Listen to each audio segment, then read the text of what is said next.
Okay, please be seated. Okay, good morning, everybody. I hope everyone had a really lovely weekend.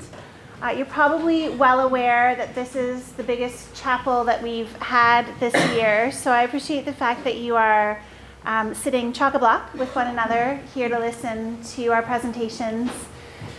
What we're doing this morning is we're kicking off the process of actually being able to select your courses for next year. So we have grade 9s, 10s, and 11s in this room. We're going to provide you with a little bit more information on what you need and what you should be thinking about over the next few weeks.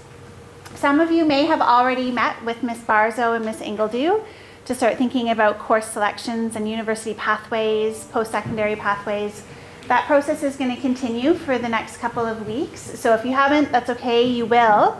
You'll meet in your FAs, and then you will have opportunity for one-on-one information sessions, and you can always book an appointment as well. But it's a really important time for you to be listening carefully, thinking about questions that you have. And this Thursday, we have a second opportunity for you to come down and join us during tutorial time in various rooms in the senior school. And they'll be posted on announcements for you to ask specific questions of some of the teachers and department heads around courses. So if there's anything I can leave you with today, it's if you have a question, please ask. You can find lots of people on campus to ask questions to. But I think we're going to start first. We're going to go through each department and all the courses that are available. We're going to start first with graduation requirements so that you're well aware. And I'm not sure if my head is blocking.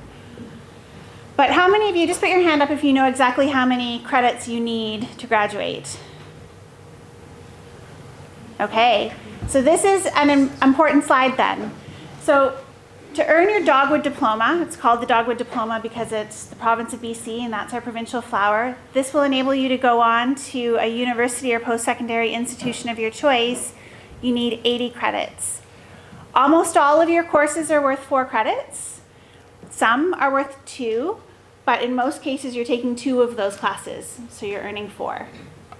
You need to have 52 required credits and 28 elective. It seems really complicated. We break it down so that it's much more simple so that you can see what you need every year. But basically you have required courses every year that you must take.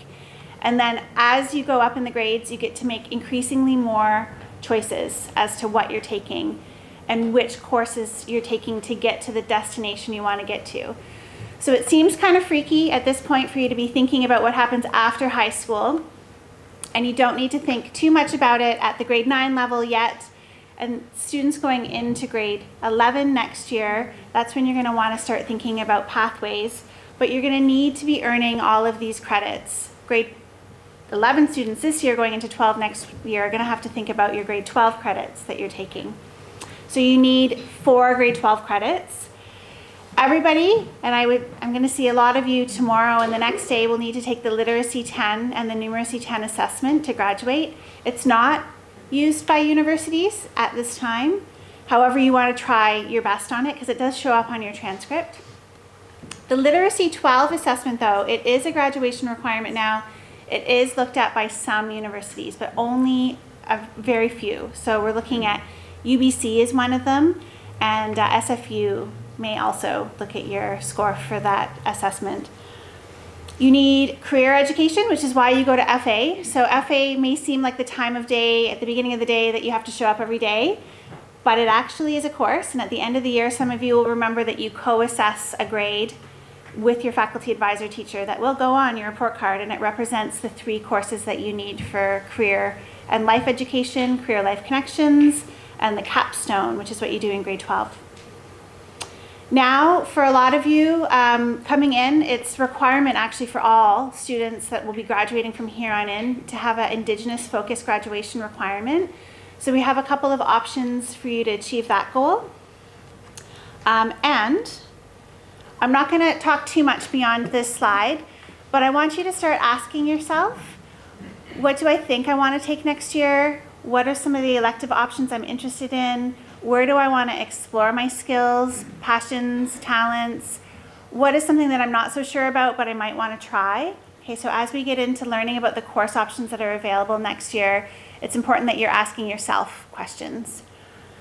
So if you're going into grade 10 next year, you must take a language arts, social studies, science, and math.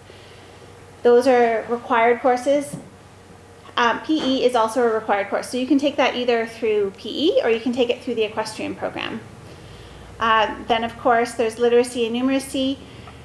Between your grade 10 and 12 year, this is for everybody, you need at least one art or applied skill course. You can of course take more, but you need at least one. The same thing for the Indigenous focused graduation requirement. You need at least 1 credit between grades 10 and 12. And you can take it in any of those 3 years. It might be worth considering taking it before your grade 12 year. Grade 11, again, everybody will need to take English. Everyone will need a social studies, but this is one of those ones where you can choose to take it in grade 11 or 12. So you need 1 credit, and you could take it in your 11th year, or you could take it in your 12th year. You can, of course, take multiple social studies courses. Science in grade 11, this is an important pathway that you need to talk carefully with your parents, your post-secondary counselors. You need to think about what kind of science courses am I interested in. The science department is going to explain a little bit more about why it's important. Again, applied skill or art in any of those years. And then in grade 12, you must have language arts 12, and you must take that particular course, so English literary studies. You can't use creative writing as your grade 12 credit, but you can use it as an elective. And again, you need the required courses depending on what program you're going into. So you may not need a science in grade 12 if you're not going onto a science pathway and you've taken one in grade 11. You may not need a social studies if you've already taken it in grade 11, or vice versa. You may need to take those requirements if you haven't earned them yet. It depends on where you're planning on going. By grade 12, you've really focused in on what you're hoping to do. And grade 12 is the year where you have capstone project. So we have choices for a lot of these courses as you go up into the grades. It's not just one class. You could take one of a couple of different options to meet those requirements. And that's what our department heads are going to talk about today, so that you understand what some of those choices are. You can ask really good questions this week as you start to think about planning. We hope to have your course selection sheets handed out to you the first week of February, which is 2 weeks from now. It's an electronic form. You'll fill it in, and you'll think really carefully before filling it in, because we will be using that to help timetable. We'll be using that to help staff. We'll be using that to help guide our academic program for next year. So it's really important that when you select your courses that you are contemplating carefully and not just picking anything on the form, okay? You can come and see any of us at any time, your faculty advisor, myself, post-secondary counselors, your teachers. There's lots of people who are here to help. Does anyone have any questions about your graduation requirements? Ali. So what is like an applied skill for an art? Like what would it be? So fine arts, so material arts, visual arts, drama, music, those are all arts. And applied skill would be something like culinary arts, film and television right now, e-commerce. Any of our business studies courses fall under applied skills. So if I took drama and then visual arts last year, that would be... In grade 9 though? Oh yeah. Yeah, it has. So one of the things you need to know is that when you get to the end of grade 9, you've then entered into what we call the graduation years program. So to graduate in BC, you take courses starting in grade 10, 11, and 12. So they don't count your grade 9 credits. There's no credits in grade 9. But once you get into grade 10, each course starts counting credits, and they are accumulated on your transcript. So yeah, you can't use things that you've taken in grade 9. It has to start in grade 10. Gray. Do you have to take the grade 12 courses at school, or if you want to have extra blocks, can you take them over the summer? No. So grades 12 are the only students who are permitted to have a study block. Students need to be taking 8 courses in grades 10 and 11 unless they have special permission that's given by myself, Director of Academics, and has gone through the post-secondary counseling team. So yes, you can take courses outside of school, but you still have to have a full timetable at school. But yeah. like if I want to take other courses, but like they'd be taken up by the requirements. I could take those requirements during the summer and then, Sure, but you would still have to fill your timetable with something here. yeah, Yeah. thank you. Yeah, Alex. What makes you eligible for like study block number 11? It's circumstantial, and it would be dependent on the situation. So each student has a different story. It may be that you're taking a language requirement that isn't offered here, and we have a study block. It may be that you have a learning support plan that requires special time, but generally it's not common, and we try to avoid it. Yeah. Okay, we're going to move on though, so you can hear from the departments. So I'm going to invite Ms. Nishizawa and Mr. Wong up to talk a little bit about STEM courses.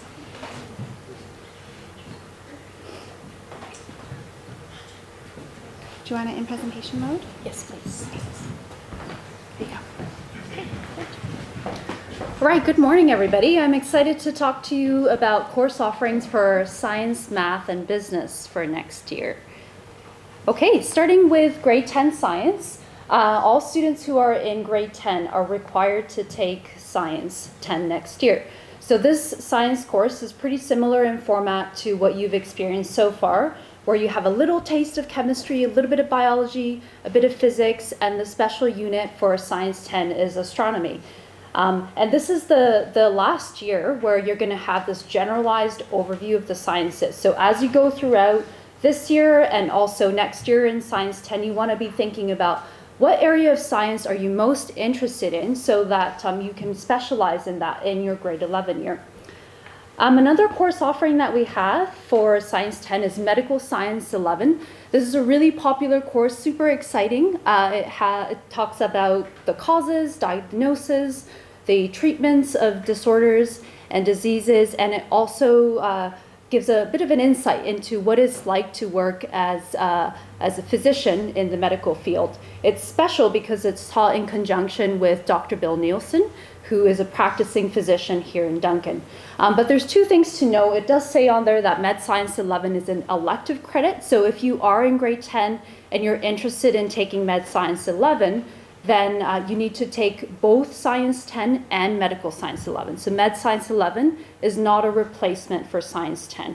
And the other thing you should know is that it's a grade 11 course. So you want to be going into the course as a grade 10 student. You're going to be mixed in with all the other grade levels from grade 10 to 12. So you want to be able to work at the same capacity as a grade 11 student. It's a pretty rigorous course. All right, moving on to grade 11 science. All grade 11 students need to take at least one science course, as Ms. Samara said. It could be in your grade 11 or your grade 12 year, but most students do take that one science course in their grade 11 year, regardless of which pathway you choose, the humanities path or the science path. So let's say at this stage, you decide that science is not really your thing, and you want to go into the humanities, arts, etc. pathway. Then the recommended course for you is actually a new course we're offering. It's called Science for Citizens. So this is a course that has a focus on how science in general applies to us in our day-to-day lives. And so I'm looking at topics like, let's see, food science, health science, climate change, forensic science, psychology, pretty exciting. So if you are looking to not specialize so much in the sciences, then maybe that's a course for you because you could take that course and fulfill that credit without specializing too much. But if you are interested in specializing, then you've got all those other courses there. So in general, if you want to go into the sciences, then we recommend that you take at least 2 sciences, if not 3. If you are looking to apply to university in BC, then in most cases you would take a physics course and a chemistry course. And we have 3 regular BC science courses. You have physics, chemistry, and life sciences. Life sciences is the same thing as biology. But if you love the sciences, and especially chemistry and biology, and you want a little extra challenge, then the course that you want to take is the Pre-AP Chemistry 11 or Pre-AP Biology 11.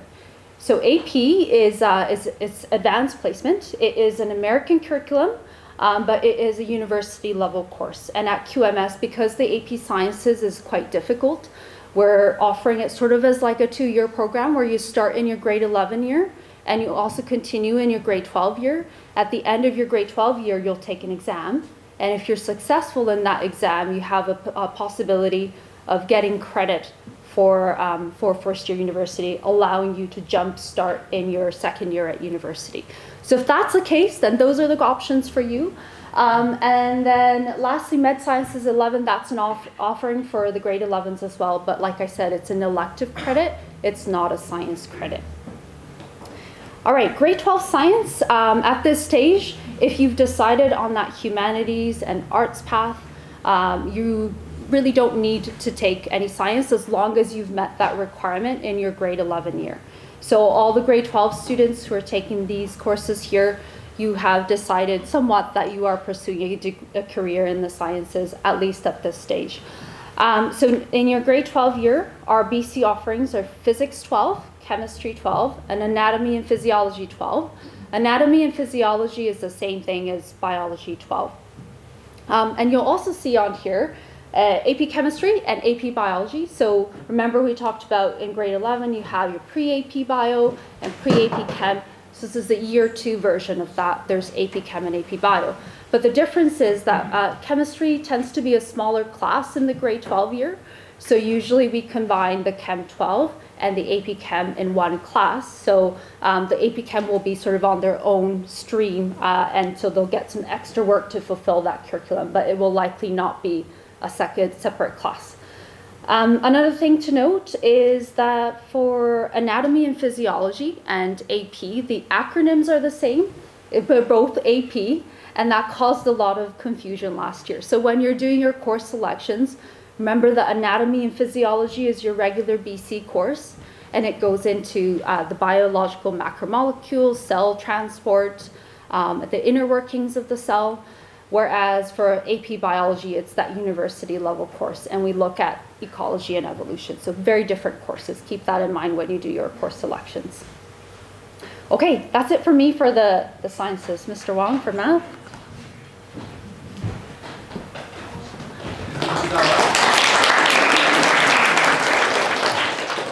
Hi, just a quick question. I'm going to grade 11 next year, and science has never really been my thing, to be honest, and so I'm really interested in this science for citizens course. I just want to make sure that because it's not really science focused, it's definitely going to be easier, and I will require less effort and engagement in that course to just sort of coast by with it, because it's not science focused, right? That's a good point. It is still a science course, and even though you know, for example, we might not get into like the mole is a 6.02 10 centipower plate. We won't get into that, but it is still considered to be a science course. So you do need to put in that same effort that you have been over the past couple of years, and hopefully come in with the level of curiosity and interest in the sciences, please. Great, thank you. Thank you.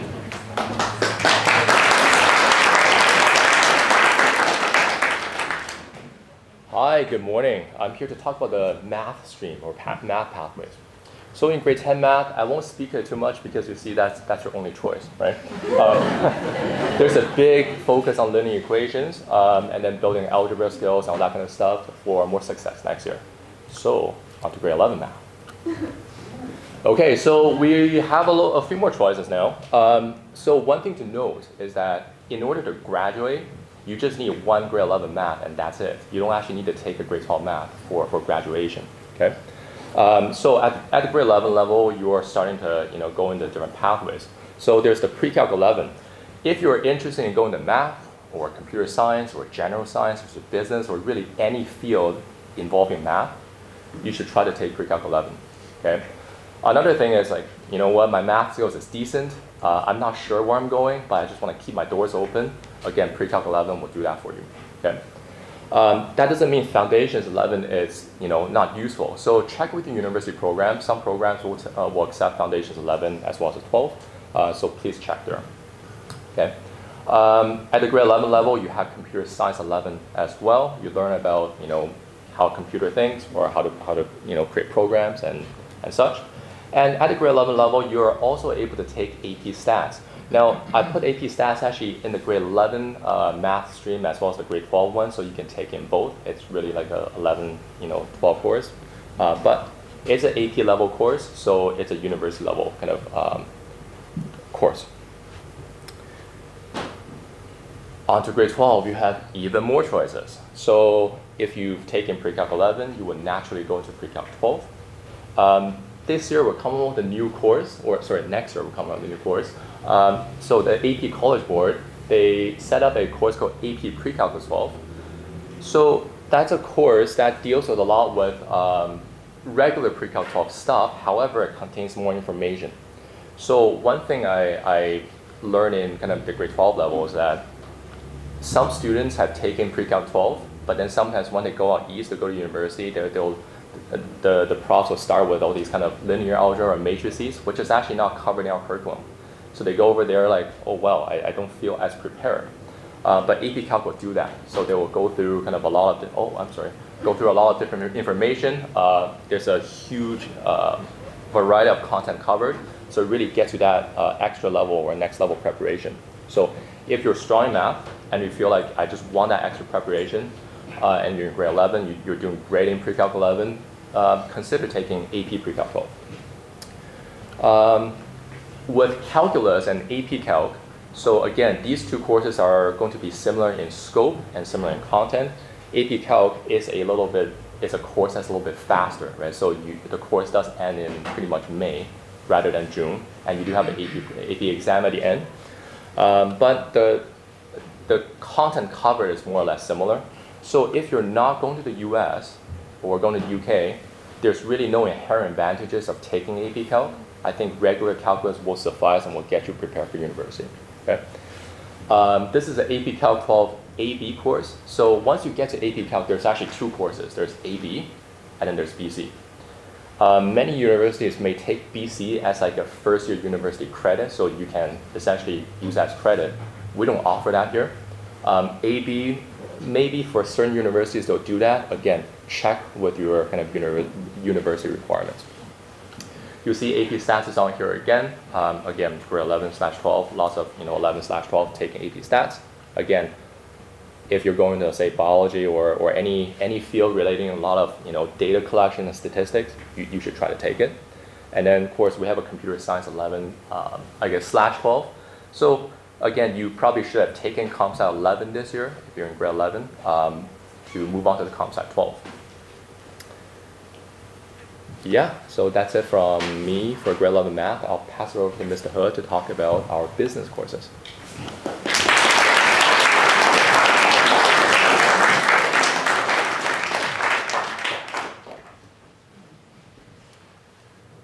I think I only have one slide, although this is only one slide.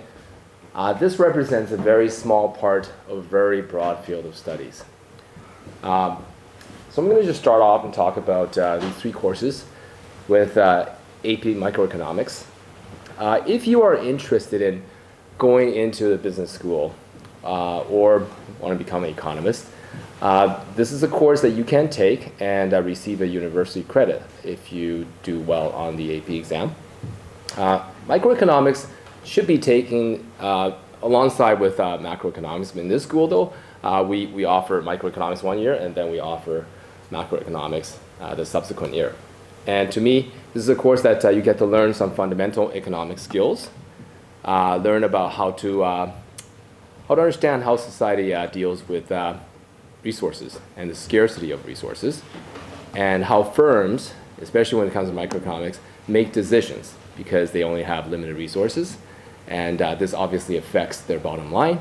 And we're going to look at things like costs as well as the factor market, which is look at the labor market. Moving on to e-commerce. I love this course. Those who've taken e-commerce know that I have a passion for business, but online business. And this is an area where, for example, the last couple of years, there's been over 1 million people that have signed up to be a seller on Amazon. If you're interested in learning how to make money and really just sit at home and learn that you can earn passive income, this is a course for you. Again, it's 9 o'clock already? The stock market is already moving, right? It started at 6:30 in the morning. So billions of dollars have been exchanged hands. And I feel that if this is something that you really want to learn more about, accounting is for you. And I'm saying that because to me, this is an introductory course. You can take this because you want to learn a little bit more about how business deal with business transactions, how to record them, as well as how to analyze financial documents. And this is where it's very important because you probably want to invest in a business that's actually doing well, and how do you get those information? And in this case, publicly traded companies will have financial documents that are available on a quarterly basis, as in every 3 months. And I highly suggest that you take a course like this so you can actually understand what exactly you're investing in. Because a lot of people say you should invest in this or have, take out a mutual fund. And of course, look at retirement fund as well. But all these involve actually understanding business transactions. So that is the business as a whole. Thank you.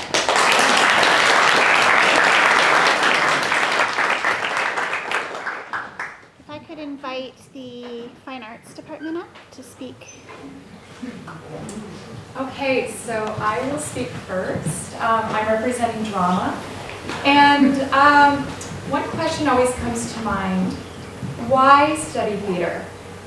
And to help shed some light on that, I'd like our 2 drama captains to come up and share a little bit about what the experience of studying drama has meant to them. So, hi, my name is Alexa, and for me personally, theater is great because it's a creative outlet. And with my severe anxiety, I may get really scared before we go on stage, but once the show actually starts, I'm able to just be within the story itself and just not be stressed about school or anything else. Hi, my name is Jade. I think theater is valuable and important. It has helped me to understand myself better and has pushed me to grow. Theater has allowed me to take risks, experiment, and succeed, but also make mistakes and build resilience and confidence in the process. Normally, I'm a pretty shy person, but theater has helped me to own my voice and be okay when I fail. I believe that drama is fun and engaging and important because the skills that you develop, resilience, compassion, and confidence, will never stop being important in life.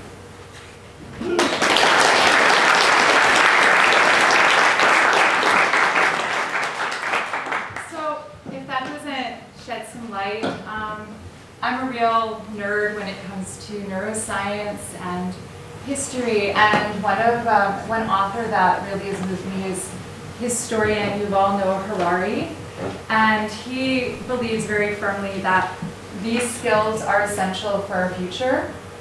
So in his opinion, the most important goals of the educational system will probably be to develop our emotional intelligence, mental balance, and mental resilience, and to teach us how to keep learning throughout our lives. So I vouch that theater is an important venue, and it's open and available to all students, and because it's about the human experience. So we have one course within the timetable that is offered, which is drama 10 to 12, and the model of that is going to be adapted for next year. We've been doing plays within the curriculum, sort of our big production. However, next year we're still going to be performing plays, but I'd like to invite more opportunities for student direction, for experimentation, for opportunities to design productions. So we're going to be focusing on developing one-act plays, and also, of course, building acting skills. We've been focusing a lot on comedy in grade 8 and 9, and a lot on improv. And the last years we've been doing a lot of that within grade 10 to 12. I'd also like to work on some realistic acting techniques with the thinking forward of developing some skills to be authentic in film for future. And so, yeah, drama 10 to 12 is open to everyone, including people interested in production and design. It's going to be really fun, and I think it's going to just be a really interesting model for creative expression. I am hoping to establish a really vibrant musical theater program, which will be rehearsed co-curricularly, and I will be discussing with students how we might bring that to fruition, and that will be, at the moment, like I said, rehearsed co-curricularly. So thank you, and I hope you consider coming out, and we have a lot of fun together. Thank you.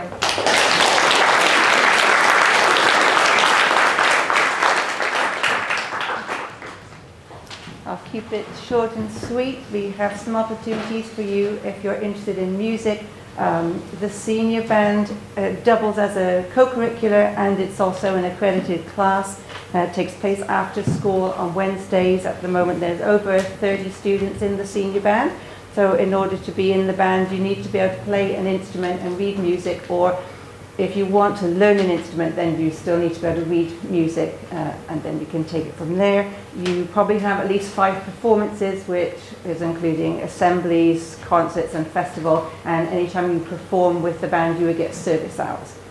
The choir is a co-curricular, so it's like a club, and we meet on Tuesdays, and you probably have about 9 performances a year with assemblies, festivals, concerts, the musical at the end of the year, so you get service hours for choir, the carol service, and it's a helpful thing if you can read music. You don't have to be able to read music to be in the choir, it's useful, but really you need to have a little bit of a musical ear and really enjoy singing. And then the string orchestra is for students who play things like the violin, viola, cello, bass. We meet on Wednesday mornings. We rehearse from 8 till 9 on Wednesday morning. I call that my wellness, to play with the string orchestra, or we're often looking for a piano player to play with the string orchestra, and you get at least 5 performances. Some of the smaller groups could perform during chapel and get service hours for that as well. And then just for individual people who are to do music but they don't want to join one of these groups, and you could get in touch with me and say, I play this, I like singing, and then we could find ways for you to share your talents in chapel gatherings or at the music recital in April. That's the kind of thing we have on offer for you for music. And I'm always open to starting new groups. We haven't got them this year, but we have had things like rock band or jazz band, so you can always approach me and say, I'm interested in this, and we can look at it for next year.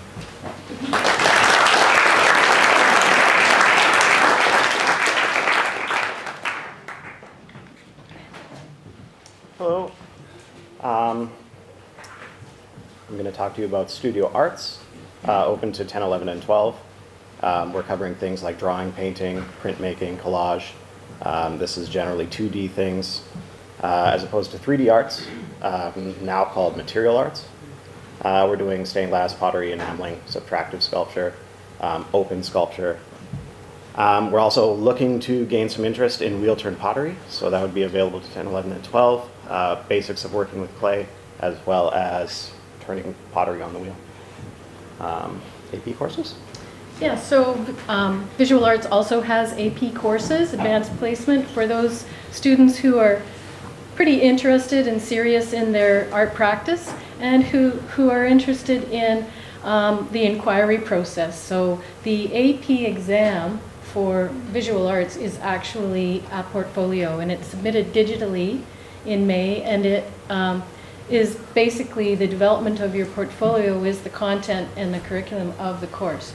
So students work quite hard, as well as developing their art practice, pursuing a particular question of their choice. They also develop some writing and learning to speak about art as well, to prepare for going on to be an artist, study art, or we like to remember that all of these creativity skills are useful throughout your life in all walks of life, and creativity is needed in every career.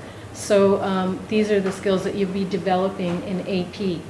When you're trying to decide, should I be in AP art or should I be in studio arts 11, 12, just come and speak to Mr. Parent or myself, and it's a longer conversation to decide. But certainly when you have your own idea or your own concept that you want to pursue, that's where AP courses would suit you. So you have a choice right now between drawing and 2D. 2D art and design basically includes things like painting, photography, collage, any kind of design, illustration. We are hoping to find out if people are interested in 3D at the AP level, three-dimensional art, sculpture, all the different things that Mr. Parent mentioned. So you would want to come and speak to us about that, and we'll just see how much interest there is in that for next year. So any questions about any of these courses, please just come and see us.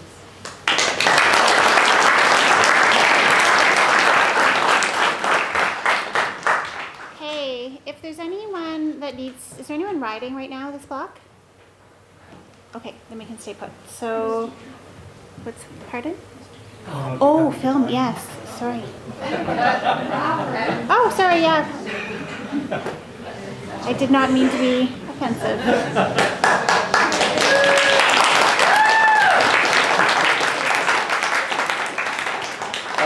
During the Oscars, you hear the music rise and you know you're good graphical side. Keeping it short, sweet. Good morning. Film production. Next year we're starting. There's kind of two streams. There's the basics and then there's an advance. In the basics, you're going to be learning exactly that. The basics, how to go from alpha to omega in terms of having an idea on a napkin and eventually shooting that and getting that out there on the screen for people to get scared, get laugh, or whatever the story is. And in the advanced level, it's for people that have taken the basics the year before and want to maybe explore more about cinematography or sound design or something that's going to be an editing or something, more of a skill that might be useful if they're going on to a film school or just out of general interest. If you haven't taken the basics required, but you do have a good portfolio of filmmaking, that can be assessed on an individual basis. Come see me and I'll say, yeah, you shouldn't be taking the basics even though you've not taken it. Maybe you've taken it somewhere else. Maybe you've learned by yourself. We'll do that on an individual level. And that's basically it. It's learning by doing. So everybody has to be behind the camera. Everybody has to be in front of the camera at some point. It's pretty fun though. So yeah, that's it.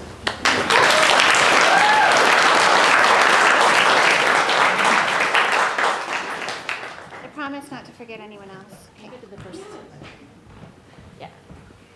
Thank you. If we could just go through Yeah. them really briefly. I won't.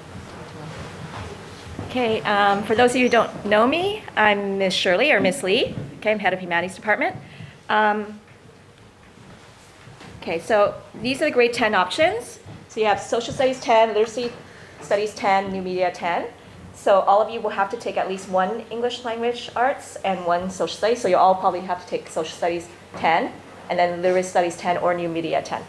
New Media, if you know Ms. Chapman, she's teaching that course. If you have questions about that, you can hunt her down in the library. Okay.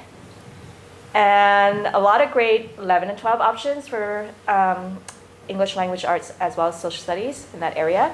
So we have Social Studies 11, Literacy Studies 11, English First Peoples 11, which was new this year, Indigenous Studies 12, which is new this year, and Comparative Cultures 12, which is new this year. And I'll have those teachers talk about that in a few minutes. For 11 and 12, we also have Law Studies. Some of you might be doing Law Studies 11 right now, Political Science 12, and 20th Century History. So you can see some of them have requirements, some of them do not. And how many of you are doing Spanish right now? And how many of you are doing French? So I encourage you to continue to learn those languages. So you can continue with Spanish 10, 11, 12, or French 11 and 12. Okay. So, and on Thursday, there'll be a chance for you to ask more questions. We do the drop-in questions. Of course, you should seek out these teachers, right? Ask your FA if you're not sure who's teaching the course. Hunt down another humanities teacher down if you have questions about what should I be taking? What can you tell me about those courses? So I think you should do a bit of research before you select your courses. Okay, I'd like to pass to Mr. Sailor to talk about some of the courses. And I think you're going to go right there.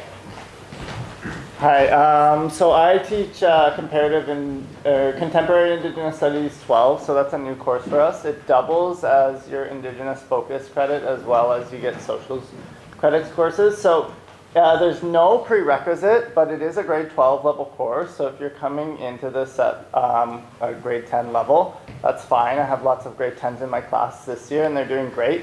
But there is a bit of a step up in terms of like essay writing and citations and things that you might not have experienced before, but we can work through that together and we've achieved a lot of success.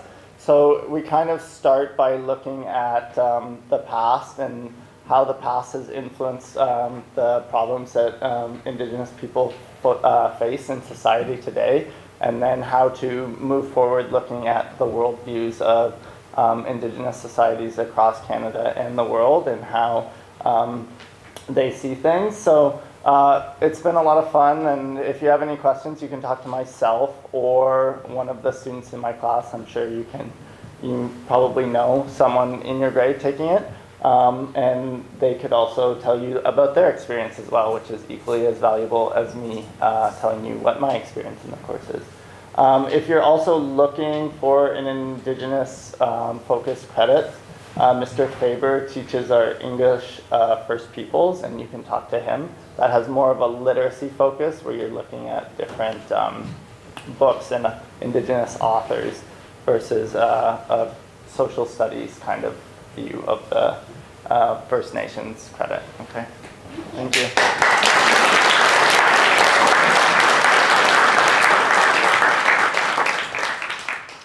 We'll invite, Mr. Zubak up.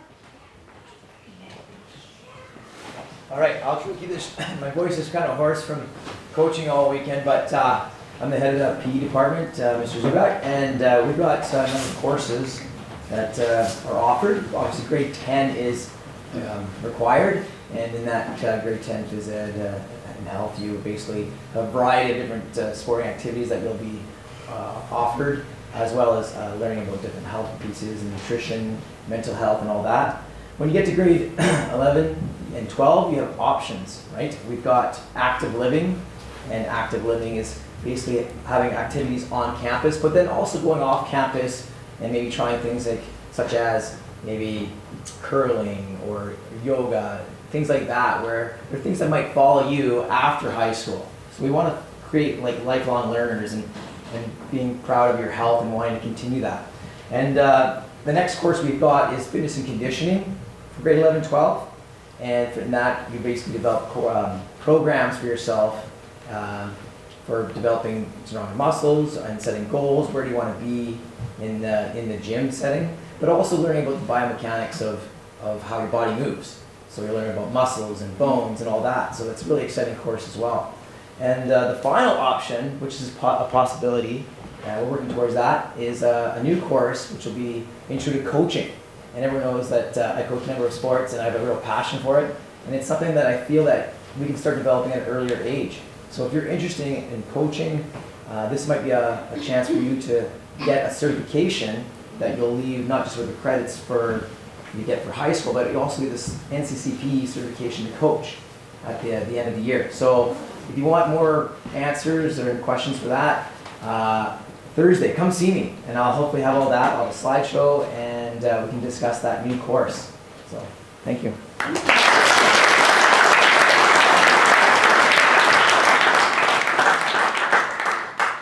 Okay, so thank you to our department heads and teachers for sharing. There's one other program that we didn't talk a lot about. We don't have a representative here right now, but equestrian has academic courses as well. So equestrian science, grades 10 and 11, and equestrian athlete are both being offered next year. So you can take your physical education credits through equestrian, or you can explore the anatomy and physiology, stable management, feeding, healthcare of horses, and you don't need to be a rider to take it in grade 10 and 11 through equestrian science. So those are two offerings for everybody as well. There's a hand up at the very back. So you don't have any shop classes again this year or next year? Shop is in applied skills. No, we don't have any senior school woodworking classes. That doesn't mean that we can't look at it as a possibility. So if there's enough demand, come and see me. I need to hear about interest. Are you talking about woodworking in particular? More mechanics. Mechanics, okay. Yeah, if there's courses that you're really interested in, I'd like to hear about them. I'd like to hear about what you would like to take. The more numbers we have, the more of a critical mass. All courses, though, regardless of which class it is, except for the prerequisites, are always going to be offered based on sufficient enrollment. So if we have a course that doesn't get a lot of uptake in the course selection, it's unlikely that it'll run next year. So I want you to be really careful about your selections when you select those courses. We'll always offer you the courses that are required for graduation and to get into university, but some of the specialized courses or the more unique elective courses, they will only be offered with sufficient enrollment, and we'll need to make sure that we staff them with expertise. Yeah. Okay, so I thank you so much. It's been a really long chapel this morning, In order to leave in an orderly way, I'm going to ask that we go teachers first and then start from the back row.